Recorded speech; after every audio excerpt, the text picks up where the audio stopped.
is a new day. Pull your bridges up and tie your shoelace. Don't worry about them haters, send them bouquets. Get that dough in a few ways. Pack your tears up inside your suitcase, cause it's a long ass road. Sometimes it's overbearing, feels. Hey everybody, what's going on? Welcome to Humpday Hustle. My name is Alvin Brown, and this is a part of the week where we focus on the body, structure, function, nutrition. I take some of the tips, strategies that I get out of my treatment room here, and I share it with you, or any other tips and strategies I have to help you get your body running at peak performance levels. All right, so last weekend I was away at a health and wellness seminar, and the speaker, the presenter, said something really interesting. And I thought, I gotta make a note of this and share it with my people.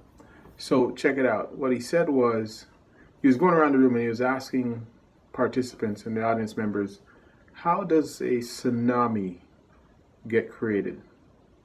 Everyone was coming up with these different weather patterns and all these kind of things. And then he says, how does a tornado get started? I kept asking about these natural disasters. How did they get started? So everybody was, coming up with some smart answers, and he said no.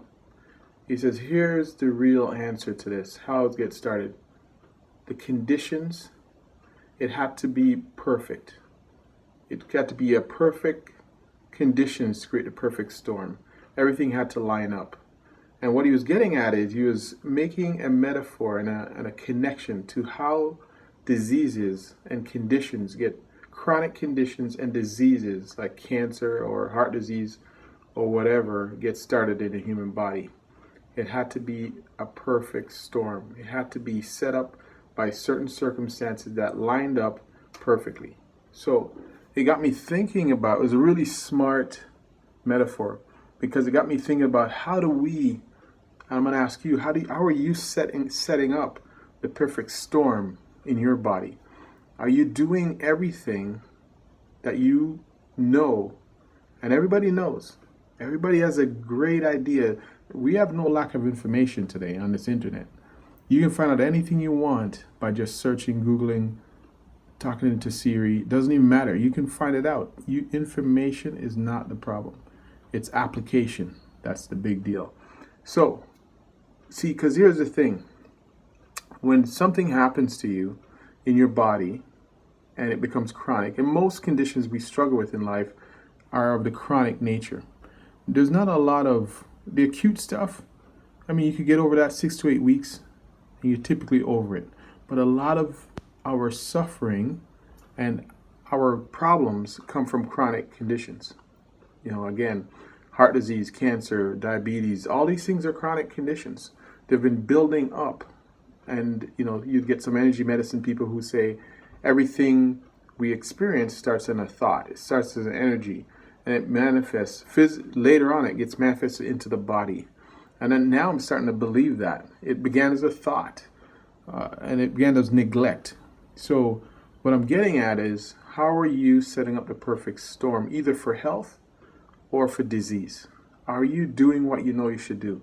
And so another lady and I were talking, and one of the couple of reasons someone will say, life's too short to be all, eating all these quinoa and kind of restricting yourself from having a little fun in life. But here's the thing. I think my theory is when we think about our life and we think about dis-ease and death, we think it's going to be sudden.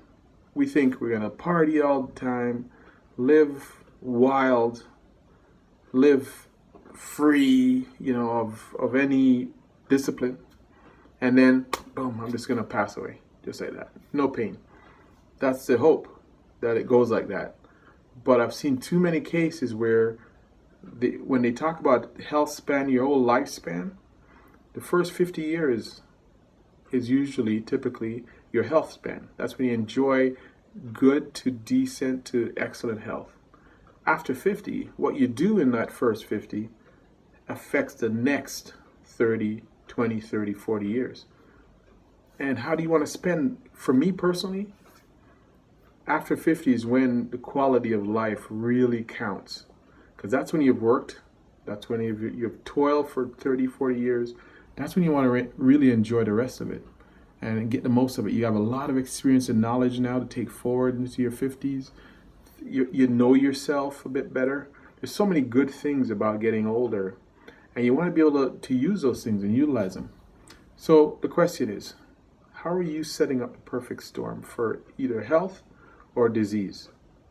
Because it doesn't come overnight.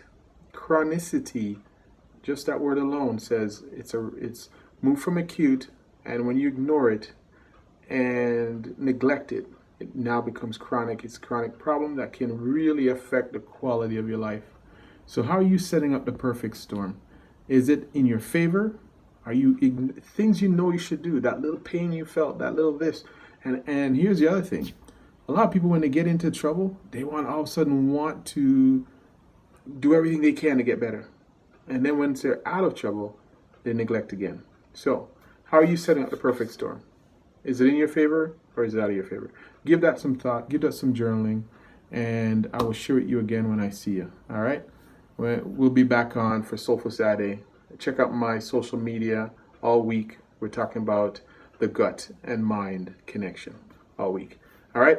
Until Saturday when we cover a little bit of the soul space. Have a great week. Peace and love. Up and tie your shoelace. Don't worry about them haters. Send them bouquets. Get that dough in a few ways. Pack your tears up inside your suitcase. Cause it's a long ass road. Sometimes it's overbearing. Feels like a plane's cargo. Or just having dreams of Java mercy or law goes. I love them shits, but I don't wanna pay a car note. I puff a little.